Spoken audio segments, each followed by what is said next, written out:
نحمده ونصلي ونسلم على رسوله الكريم اما بعد فاعوذ بالله من الشيطان الرجيم بسم الله الرحمن الرحيم سبحان الذي أسرى بعبده ليلا من المسجد الحرام إلى المسجد الأقصى الذي باركنا حوله لنريه من آياتنا إنه هو السميع البصير صدق الله مولانا وصدق رسوله النبی الکریم۔ آج سے ہم انشاءاللہ العزیز واقعہ معراج کا ذکر، اس کے واقعات کا آہستہ آہستہ کر کے شروع کریں گے۔ سب سے پہلے ہم اس کا آغاز قرآن مجید فرقان حمید میں اللہ پاک نے واقعہ معراج کو جن جن مقامات پر جس طرح پیش کیا ہے، ہم اس کو پہلے ذکر کریں گے۔ اللہ رب العزت نے قرآن مجید میں بعض مقامات پر صراحتاً واقعہ معراج کا ذکر کیا ہے، بعض مقامات پر اللہ رب العزت نے اشارتاً اور کنایتاً ذکر کیا ہے، اور بعض مقامات پر تو اللہ رب العزت نے جو ذکر کیا ہے واقعہ معراج کا، اس کے حوالے سے وہ صحابہ کرام نے اور علماء نے وہاں سے ان آیات سے اخذ کیا ہے واقعہ معراج کو۔ تو العزیز آج جو کچھ میں بیان کروں گا انشاءاللہ العزیز، اگر وہ درست ہے تو وہ سارا کا سارا حضور شیخ الاسلام کی دی ہوئی خیرات ہے، اور اگر اس میں کچھ غلط ہوا تو وہ سراسر میری اپنی خطا اور میرے اپنے گناہوں کا اثر ہوگا۔ اللہ رب العزت نے سورہ اسراء کی پہلی آیت میں واقعہ معراج کا آغاز اس طرح فرمایا کہ پاک ہے وہ ذات جو رات کے مختصر حصے میں اپنے محبوب اور مقرب بندے کو مسجد حرام سے مسجد اقصیٰ تک لے گئی، جس کی گرد و نواح کو ہم نے بابرکت بنا دیا ہے تاکہ ہم اس بندہ کامل کو اپنی نشانیاں دکھائیں۔ بے شک وہی خوب سننے والا، خوب دیکھنے والا ہے۔ اس آیہ کریمہ کے اندر اللہ رب العزت نے سفر معراج کے آغاز کا ذکر فرمایا ہے۔ اللہ پاک فرما رہے ہیں کہ جب سرکار دو عالم صلی اللہ علیہ وسلم کو اللہ رب العزت رات کے وقت سیر کے لیے لے کر گئے تھے تو آپ کو مسجد حرام سے لے کے گئے اور مسجد حرام سے مسجد اقصیٰ تک لے کر گئے، اور مسجد اقصیٰ کہ جس کی چاروں طرف اللہ رب العزت نے برکت رکھی ہے، تاکہ اللہ پاک فرماتا ہے کہ ہم اللہ پاک وہ اپنی نشانیاں دکھائیں۔ وہ جو چاروں طرف اللہ پاک نے برکت رکھی ہے، وہ دراصل اللہ رب العزت نے، علماء یہ بیان کرتے ہیں کہ وہ 40 میل تک کا جو علاقہ ہے بیت المقدس کے 40 میل چاروں طرف دیکھا جائے تو وہ علاقہ بنتا ہے، اور سیدنا ابراہیم علیہ السلام کا مزار اقدس بھی اسی 40ویں حصے تک جا کے ختم ہوتا ہے فلسطین کے اندر۔ اس کے بعد اللہ رب العزت نے سورہ اسراء کی آیت نمبر 60 میں ارشاد فرمایا، بسم اللہ الرحمن الرحیم، وَإِذْ قُلْنَا لَكَ إِنَّ رَبَّكَ أَحَاطَ بِالنَّاسِ وَمَا جَعَلْنَا الرُّؤْيَا الَّتِي أَرَيْنَاكَ إِلَّا فِتْنَةً لِلنَّاسِ وَالشَّجَرَةَ الْمَلْعُونَةَ فِي الْقُرْآنِ وَنُخَوِّفُهُمْ فَمَا يَزِيدُهُمْ إِلَّا طُغْيَانًا كَبِيرًا۔ اللہ پاک فرماتے ہیں کہ اور یاد کیجئے جب ہم نے آپ سے فرمایا کہ بے شک آپ کے رب نے سب لوگوں کو اپنے علم و قدرت کے احاطہ میں لے رکھا ہے، اور ہم نے تو شب معراج کے اس نظارہ کو جو ہم نے آپ کو دکھایا لوگوں کے لیے صرف ایک آزمائش بنایا ہے۔ ایمان والے مان گئے اور ظاہر بین الجھ گئے۔ یعنی اللہ رب العزت نے واقعہ معراج کو دراصل ہر شخص کے لیے امتحان بنایا تھا۔ اہل ایمان جو تھے، جو ایمان بالغیب رکھتے ہیں، وہ تو سرکار دو عالم صلی اللہ علیہ وسلم کے بیان کیے ہوئے اس واقعے پر فوراً ایمان لے آئے، کیونکہ وہ سرکار دو عالم صلی اللہ علیہ وسلم پر ایمان بالغیب رکھتے تھے، جیسے کہ سیدنا صدیق اکبر رضی اللہ تعالیٰ عنہ، جیسے مولا کائنات علی کرم اللہ وجہ الکریم، جیسے سیدنا عمر فاروق رضی اللہ تعالیٰ عنہ، جیسے سیدنا عثمان غنی رضی اللہ تعالیٰ عنہ، اور دیگر کبار اور صغار صحابہ کرام علیہم رضوان تھے۔ تو یہ چونکہ حضور پر ایمان لے کر آئے تھے، ایمان بالغیب رکھتے تھے، تو یہ تو فوراً مان گئے، اور جو کفار و مشرکین تھے، منافقین تھے، وہ حضور علیہ الصلوۃ والتسلیم کے اس واقعے کے اوپر ایمان نہ لا سکے، یقین نہ کر سکے، تو وہ سوالات پیدا کرنے لگے لوگوں میں، صحابہ کرام سے۔ اور یہاں پہ ضمناً میں عرض کر دوں کہ یہاں پہ اللہ رب العزت نے جو کلمہ الرؤیا ارشاد فرمایا ہے، الرؤیا سے مراد نظارہ ہے معراج کا، اس سے مراد خواب نہیں ہے۔ رویا کا ایک معنی خواب بھی ہوتا ہے، لیکن یہاں اس سے مراد آنکھوں سے دیکھنا ہے، نہ کہ خواب کے اندر دیکھنا ہے، آنکھیں بند کر کے دیکھنا نہیں بلکہ آنکھیں کھول کے دیکھنا ہے۔ اور پھر اللہ پاک ارشاد فرماتے ہیں، اور اس درخت شجرۃ الزقوم کو بھی جس پر قرآن میں لعنت کی گئی ہے، اور ہم انہیں ڈراتے ہیں مگر یہ ڈرانا بھی ان میں کوئی اضافہ نہیں کرتا سوائے اور بڑی سرکشی کے، یعنی جن کے دلوں پر مہر لگ گئی ہو تو وہ ان کو ڈرانے سے بھی کوئی فرق نہیں پڑتا۔ اس کے بعد سورہ نجم کی پہلی آیت سے لے کر 18ویں آیت تک اللہ رب العزت نے واقعہ معراج کو ذکر کیا ہے۔ اللہ پاک ارشاد فرماتے ہیں، بسم اللہ الرحمن الرحیم، والنجم اذا ہوا، قسم ہے روشن ستارے محمد صلی اللہ علیہ وآلہ وسلم کی جب وہ چشم زدن میں شب معراج اوپر جا کر نیچے اترے۔ ما ضل صاحبکم وما غوا، تمہیں اپنی صحبت سے نوازنے والے، یعنی تمہیں اپنے فیض صحبت سے صحابی بنانے والے رسول صلی اللہ علیہ وآلہ وسلم نہ کبھی راہ بھولے اور نہ کبھی راہ سے بھٹکے ہیں۔ یہاں اللہ رب العزت نے ما ضل کہا ہے کہ کبھی نہیں گمراہ ہوئے، تو اس سے وہ جو اشکال پیدا ہوتا ہے وہ سورہ ضحیٰ کے آیت کے حوالے سے، وہ بسم اللہ الرحمن الرحیم، وجدک ضالا فہدی، کہ ہم نے آپ کو گمراہ پایا اور آپ کو ہدایت دی۔ لوگ اس کا ترجمہ گمراہ کر دیتے ہیں، ضالا کا مطلب وہاں پہ پھر گمراہ نہیں آئے گا، کیونکہ یہاں اللہ رب العزت نے قطعاً ارشاد فرما دیا کہ ما ضل، کہ آپ کبھی گمراہ نہیں ہوئے۔ تو یا تو کوئی شخص گمراہ ہوتا ہے یا نہیں ہوتا۔ جب اللہ پاک نے ایک دفعہ فرما دیا کہ کبھی گمراہ نہیں ہوئے، تو اس کا معنی یہ ہے کہ سرکار دو عالم صلی اللہ علیہ وآلہ وسلم کے لیے وہاں جو کلمہ ارشاد فرمایا وجدک ضالا، وہاں سے حضور کی گمراہی مراد نہیں ہے، وہاں سے اس سے مراد یہ مراد ہے کہ حضور کو اپنی محبت میں وارفتہ پایا۔ پھر اللہ پاک ارشاد فرماتا ہے وما غوا، اور نہ ہی کبھی وہ راہ سے بھٹکے ہیں، یعنی سرکار دو عالم صلی اللہ علیہ وآلہ وسلم نہ کبھی گمراہ ہوئے اور کبھی نہ اپنی سیدھی راہ سے بھٹکے ہیں، صراط المستقیم پر ہمیشہ رہے ہیں سرکار دو عالم صلی اللہ علیہ وآلہ وسلم۔ پھر فرمایا وما ینطق عن الہوا، اور وہ اپنی خواہش سے کلام نہیں کرتے۔ سرکار دو عالم صلی اللہ علیہ وآلہ وسلم جب وہ پیدا ہوئے تھے، ہمارا کیا ہے کہ ہم بات کرتے ہیں، ہمارا نفس ہماری خواہشات پیدا کرتا ہے، وہ خواہش پیدا کرتا ہے تو ہم اس کو سامنے رکھتے ہوئے، اس کی طلب کو سامنے رکھتے ہوئے گفتگو کرتے ہیں۔ کبھی کسی چیز کی طلب ہوتی ہے، کبھی دنیا کی طلب، کبھی آخرت کی طلب، کبھی کسی شے کی طلب، تو وہ طلب کے اندر ہی ہماری گفتگو ساری سمیٹی ہوتی ہے۔ تو اللہ رب العزت نے ارشاد فرمایا ما ینطق عن الہوا، کہ آقا دو جہاں صلی اللہ علیہ وآلہ وسلم اپنی خواہش نفس سے تو کلام ہی نہیں کرتے، اپنی خواہش سے کلام نہیں کرتے، کیا کرتے ہیں؟ ان ہوا الا وحی یوحی، ان کا ارشاد سراسر وہی ہوتا ہے جو انہیں کی جاتی ہے، یعنی سرکار دو عالم صلی اللہ علیہ وآلہ وسلم جو بھی کلام کرتے ہیں وحی الہی کے تحت کرتے ہیں۔ اس سے علماء نے یہ بھی نتیجہ اخذ کیا ہے کہ ایک تو ہے وہ وحی جو قرآن کی صورت میں ہمیں ملی، اور ایک وہ وحی ہے جو سرکار دو عالم صلی اللہ علیہ وآلہ وسلم کے اقوال مبارک کی روشنی، یعنی ان کی صورت میں ہمیں ملی، جسے ہم حدیث کہتے ہیں۔ گویا احادیث مبارکہ بھی وحی الہی ہے، اسے وحی خفی کہیں گے، اور قرآن پاک جو ہے اس کو وحی جلی کہیں گے۔ پھر اللہ رب العزت ارشاد فرماتا ہے علمہ شدید القوا، ان کو بڑی قوتوں والے رب نے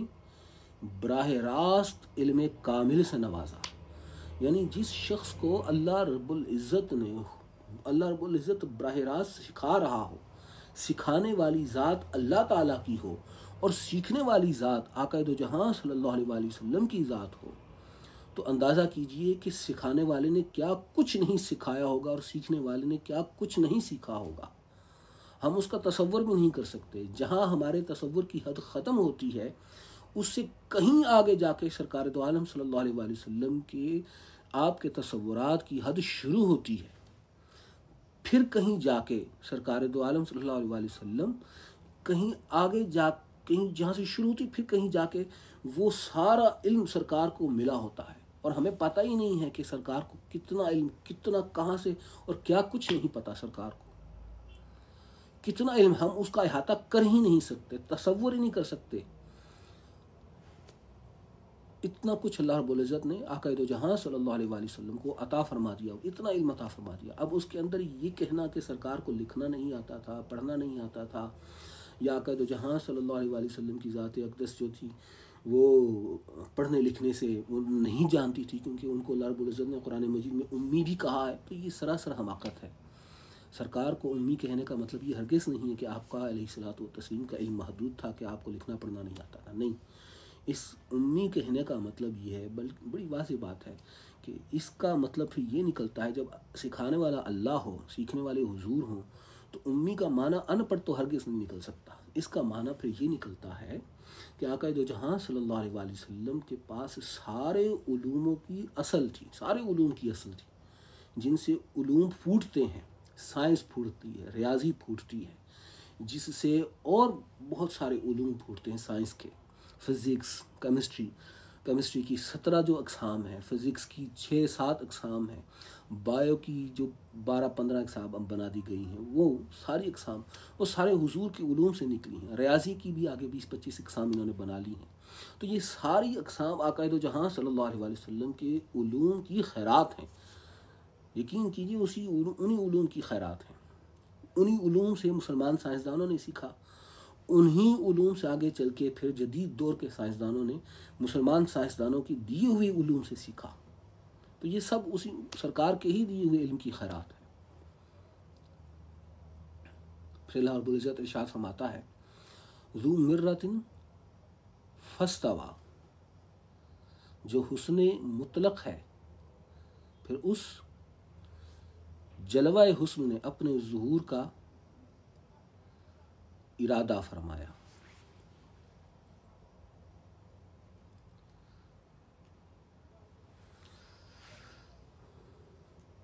پھر اللہ پاک ارشاد فرماتا ہے وَهُوَ بِالْأُفُقِ الْأَعْلَى، اور وہ محمد صلی اللہ علیہ وآلہ وسلم شب معراج عالم مکاں کے سب سے اونچے کنارے پر تھے، یعنی عالم خلق کی انتہا پر تھے۔ وَهُوَ بِالْأُفُقِ الْأَعْلَى،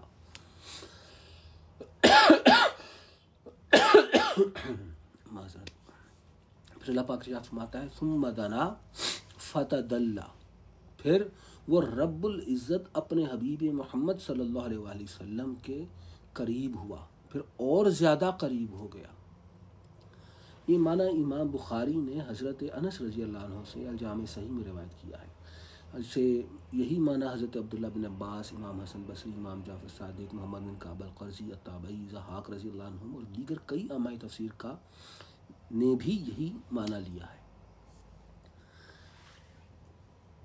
کہ ثم دنا فتدلی کا معنی یہ ہے کہ اللہ رب العزت آقا دو جہاں صلی اللہ علیہ وآلہ وسلم سے قریب ہوا۔ فکانہ قاب قوسین او ادنا، پھر وہ قربت اتنی ہو گئی کہ وہ 2 کمانوں کا فاصلہ تھا، او ادنا یا اس سے بھی زیادہ قربت کا فاصلہ تھا۔ 2 کمانیں اب اس زمانے کے اندر ان کا سائز کیا ہوتا تھا وہ آپ اندازہ کر سکتے ہیں،